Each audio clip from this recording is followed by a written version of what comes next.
은혜의 말씀 우리 온 마음으로 받으시고 또 주님의 말씀대로 살아가는 저와 여러분이 되시기를 주님의 이름으로 축원합니다.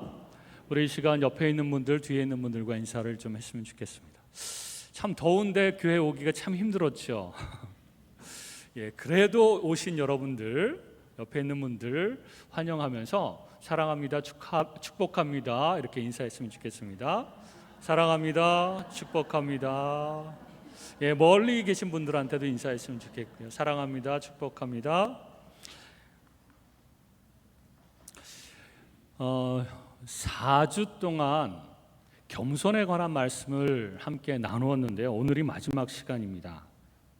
사람들 앞에서의 겸손이라고 하는 제목으로 우리 말씀을 나누기를 원합니다. 요한일서 4장 20절에 보면요, 누구든지 하나님을 사랑하노라 하고 그 형제를 미워하면 이는 거짓말하는 자니 보는 바 그 형제를 사랑하지 아니하는 자는 보지 못하는 바 하나님을 사랑할 수 없느니라, 이렇게 말씀하고 있습니다. 그러니까 눈에 보이는 형제를 사랑하지 못하는데 어떻게 눈에 보이지 않은 하나님을 사랑할 수 있단 말인가?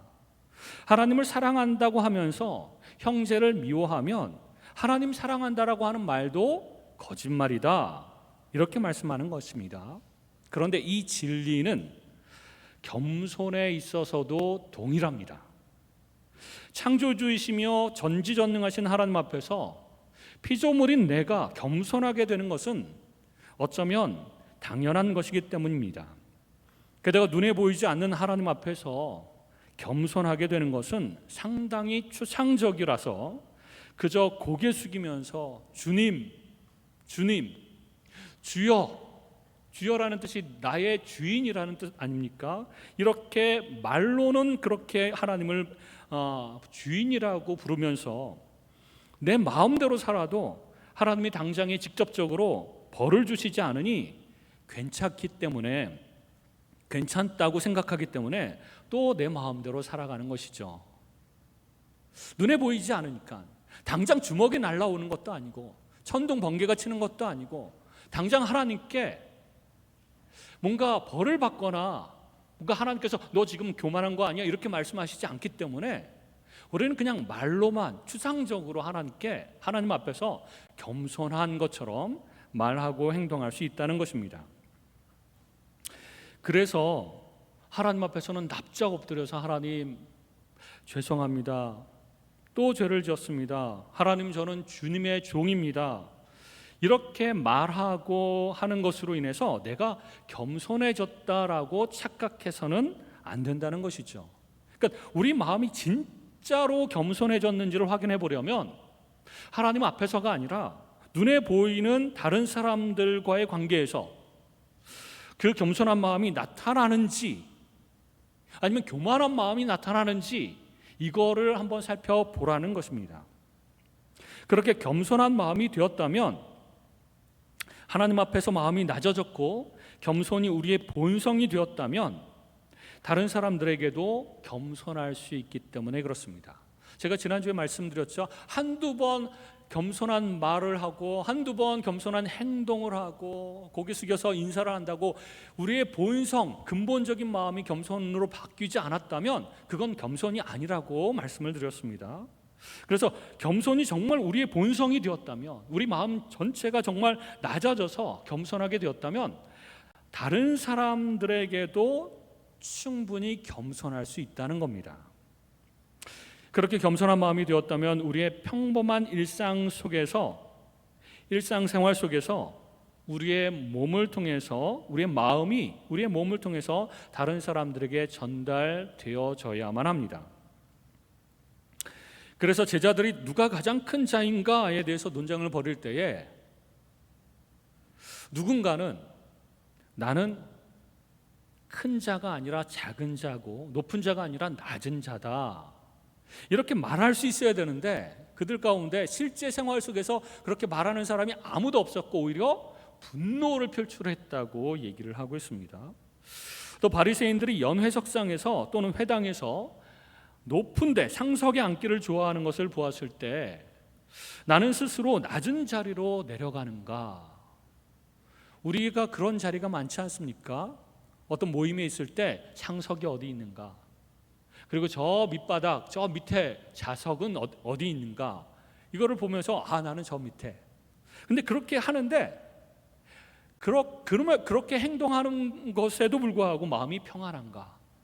아니면 내가 겸손한 척 한다고 이 밑에 자리에 내려왔는데 아무도 나보고 저 위로 좀 올라가라고 얘기하는 사람 한 명도 없구나, 그러면서 마음이 불편한가? 그리고 예수님과 제자들이 최후의 만찬의 집에 들어갔는데 발을 씻겨줄 하인이 한 명도 없을 때 이 제자들은 어떻게 했죠? 눈치 보면서 나는 저 천한 일을 하는 하인이 아니야, 그러면서 버틴겼죠. 그랬을 때 예수님께서 허리에 수건을 두르시고 종처럼 발을 씻겨주지 않으셨습니까?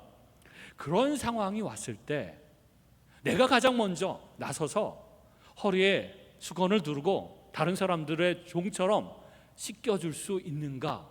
그러니까 실제 생활 속에서, 일상생활 속에서 이런 일들은 참 많이 일어나는데요, 그럴 때마다 이미 내가 겸손한 마음이 되었다면 자동적으로 저절로 불편함 없이 그 일들을 할 수 있게 된다는 것입니다.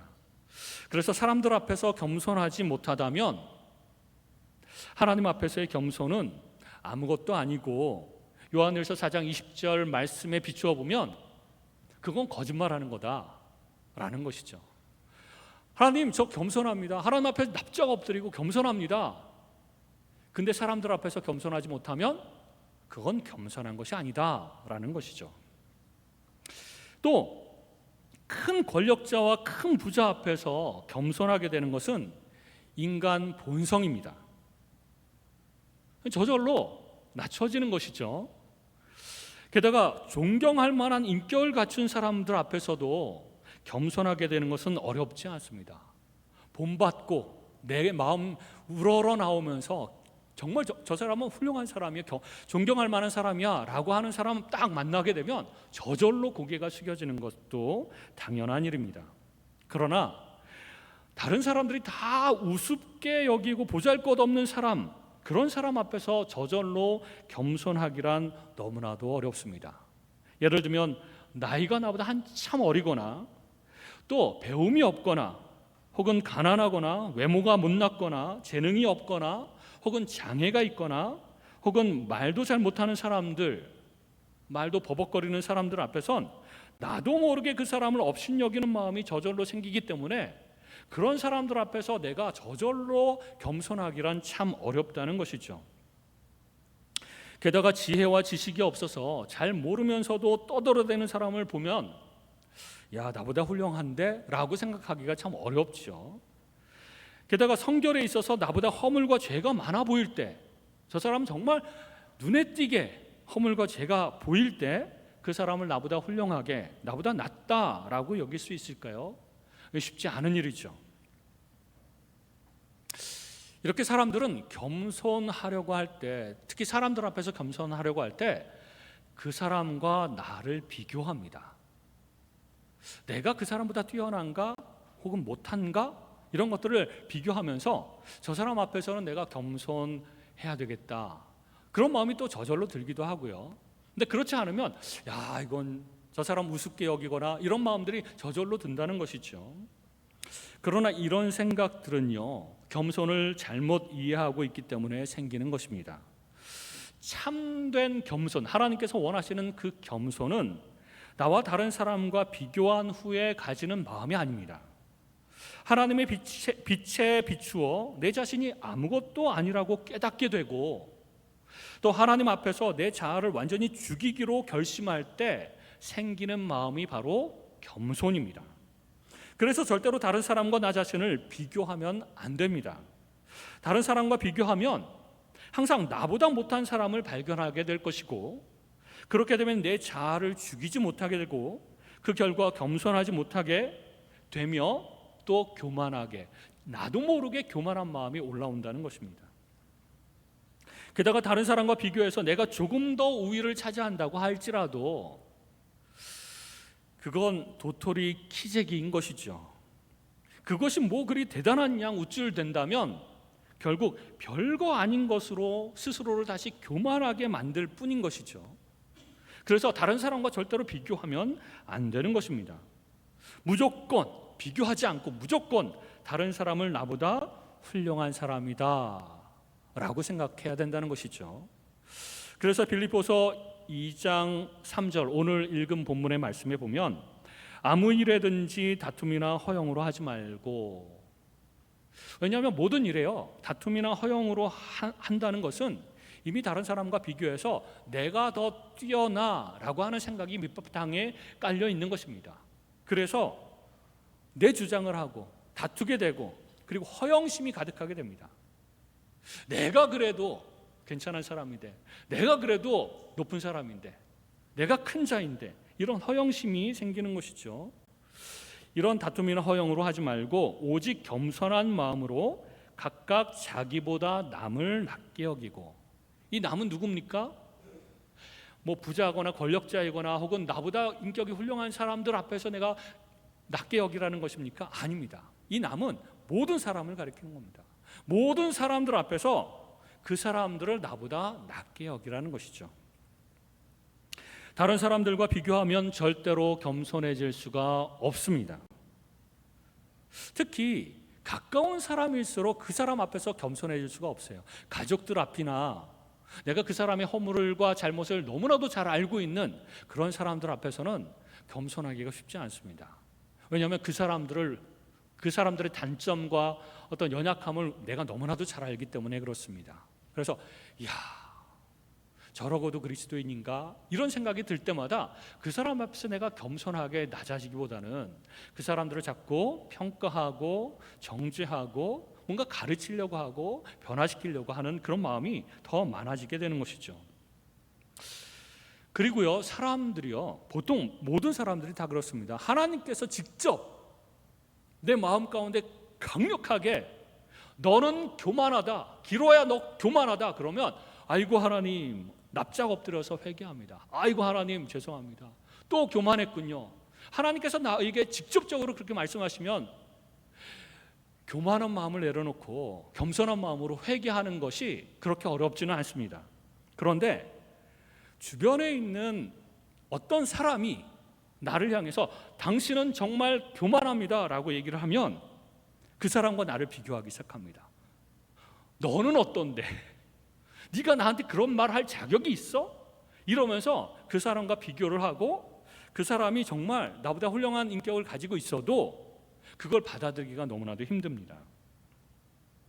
사실 다른 사람이 너는 교만해 기로야 그러면 하나님이 이 사람을 통해서 나에게 말씀하시는구나. 왜냐하면 하나님께서 나에게 마음속으로 강력하게 그 큰 음성으로 선명하게 하나님께서 말씀하시는 것들이 분명하다라고 하는 것을 느낄 정도로 그렇게 말씀하시지 않기 때문에 이 사람을 통해서 하나님께서 나에게 말씀하시는구나 라고 받으면 되는데, 그 사람과 나를 비교하는 순간 그 말을 받을 수가 없게 된다는 것입니다. 이스라엘 역사 가운데 이스라엘 왕들이 선지자들의 경고를 무시했던 이유도 바로 여기에 있습니다. 하나님께서 하늘 문을 여시고 큰 목소리로 왕에게 경고하셨다면 아마 두려워서 벌벌 떨었을 텐데, 같은 인간 선지자가 나에게 와서 뭔가를 경고하거나 하나님 말씀이라고 하면서 뭔가를 말씀을 전할 때 그 왕들의 마음속에서는 네가 뭔데 이런 마음이 들었던 것입니다. 분명히 하나님이 경고하시는 것 같은데도 인간을 통해서 경고를 하실 때는 왕들이 그 선지자들의 경고를 무시했다는 것이죠. 그리고 오히려 그 선지자들을 핍박하고 잡아 가두고, 그리고 하나님의 말씀을 무시하면서 나는 그렇지 않다라고 자기 합리화를 했던 것입니다. 모든 사람들 앞에서 겸손하기란 매우 어렵습니다. 하나님 앞에서 겸손하는 것은 그래도 할 만하고, 그리고 나보다 더 훌륭한 인격을 가진 사람이나 대단한 어떤 힘을 가진 사람 앞에서는 그래도 인간 본성상 납작 엎드릴 수는 있는데, 모든 사람들 앞에서, 게다가 나하고 비교했을 때 별로 괜찮은 것 같지 않은 사람이 나에게 뭔가 지적을 할 때 그 사람 앞에서는 겸손하기가 매우 어려운 것이죠. 그러므로 절대로 사람들과 비교하면 안 됩니다. 비교하고 그 사람을 평가하고 그랬을 때 그 사람 앞에서 겸손할 수 없다는 것입니다. 여러분, 우리는 교회 공동체로 모였죠. 교회 공동체란 사실 모든 종류의 인간이 다 모이는 곳입니다. 그래서 교회 안에서 겸손이 결핍되면요, 수없이 많은 문제들이 생깁니다. 시기, 질투로 인한 마음의 불편함이 생기고 그것이 점점 커져서 갈등으로 성장하고, 그리고 그 갈등으로 인해서 조금씩 관계가 깨어지고 분열하게 되어 있습니다. 교회란 그런 곳입니다. 비슷한 사람들끼리, 마음이 맞는 사람들끼리 모여 있는 곳이 아닙니다. 정말 다른 사람들끼리 모여 있고 수준도 천차만별입니다. 그런 곳에서 이런 문제들이 일어나는 것은 어쩌면 당연한 건지도 모르겠습니다. 그런데 그렇게 점점 불편한 마음이 갈등으로 되고 갈등이 점점 분열하고 그런 관계들이 깨어지고 그러면 그 결과 하나님의 은혜를 우리 마음 가운데서는 점점 잃어버리게 됩니다. 은혜 받으러 교회에 왔는데, 뭔가 영적으로 변화를 받기 위해서 왔는데, 우리가 점점 교회에 오면 올수록 그 은혜를 잃어버리게 되고 마음이 상하게 되고 영적으로는 성장이 멈추게 되고 오히려 마음이 더 안 좋게 되어서 간다면 그것은 우리에게 굉장히 큰 손해가 되지 않겠습니까? 어떤 사람이 있었습니다. 이 사람은 교만하고 시기 질투가 아주 심했는데 교회 공동체 대부분의 사람들은 겸손했어요. 이 사람만 교만하고 시기 질투가 강한 사람이고 대부분의 사람들은 다 겸손하고, 그냥 이 사람이 시기 질투가 하고 뭐 말하는 거 이런 것들이 다 교만한데도 너 교만해 라고 지적하지 않고 대부분의 성도들이 그 사람은 그냥 받아주었다고 합니다. 무심하게 넘어가 주기도 하고 겸손해서 맞받아치지 않고 허허 하면서 웃어 넘기기도 하고, 그러니까 갈등으로 커지지 않았다고 합니다. 그런데 그래서 교회 전체적인 분위기는 갈등이 없고 평화롭고 서로 사랑하고 받아주고 이런 분위기인데, 이 사람은 어떨까요? 다른 사람들은 다 겸손하고 그래서 받아줬어요. 그래서 큰 문제가 생기지 않았습니다. 근데 여전히 교만하고 시기 질투가 강하고 이런 사람, 그 사람은 어떨까요? 그 사람은 혼자 그 겸손하지 않은 사람 자신의 그런 감정들, 시기 질투와 뭐 여러 가지 이런 문제들, 생각들, 감정들, 이것을 해결할 수가 없어서 혼자 끙끙 앓고 혼자 힘들어하고 혼자 마음에 병이 들게 되었다고 합니다.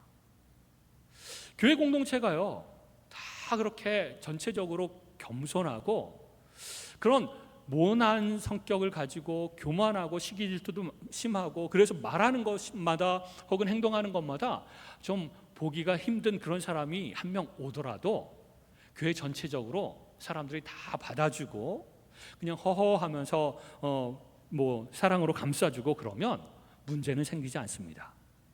그런데 본인은 힘들어요.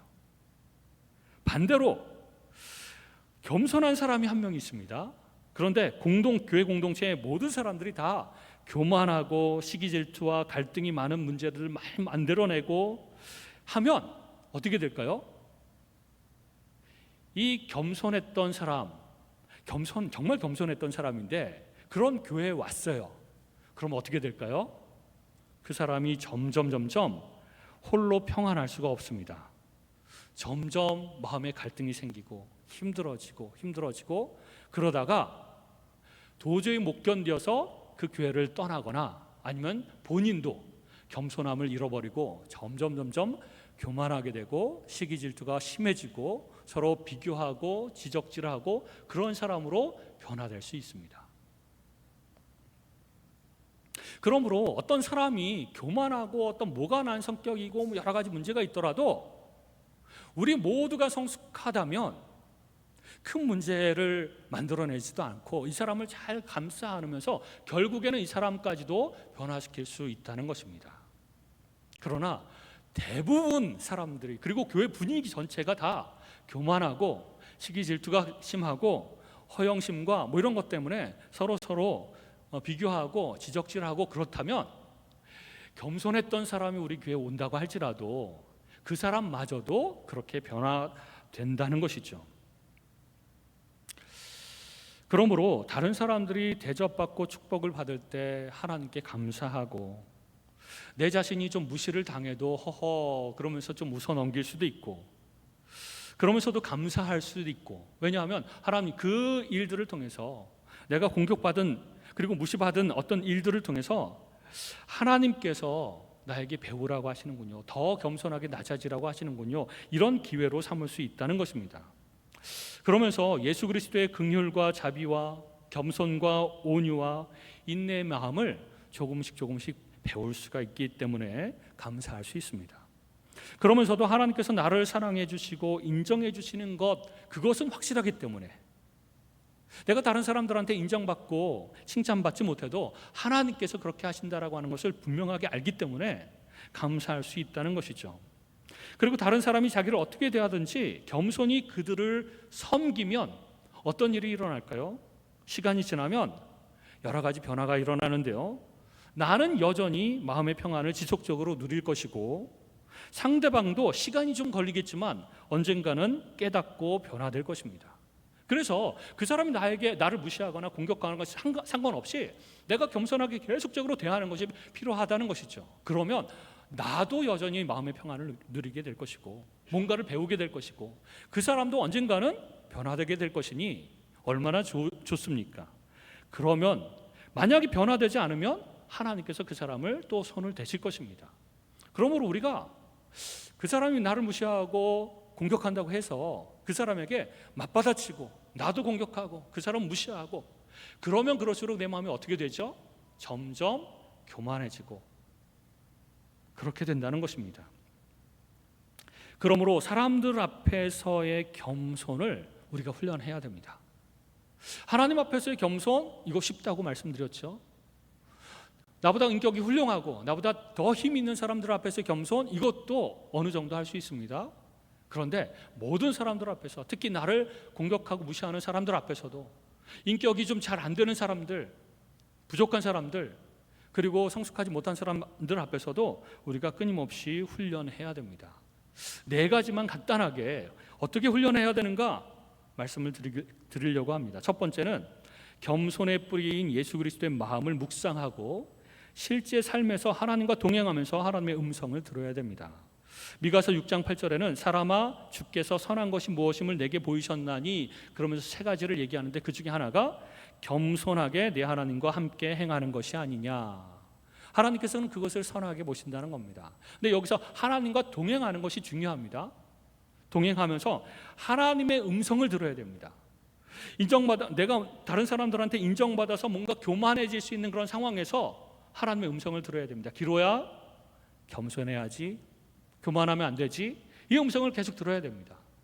하나님과 동행하면서 이 음성을 계속적으로 들어야 됩니다. 누군가를 깔아뭉개고 싶을 때마다 하나님께서 내 마음 가운데 기로야, 교만하면 안 되지, 겸손해야지, 이 말씀을 계속적으로 들어야 됩니다.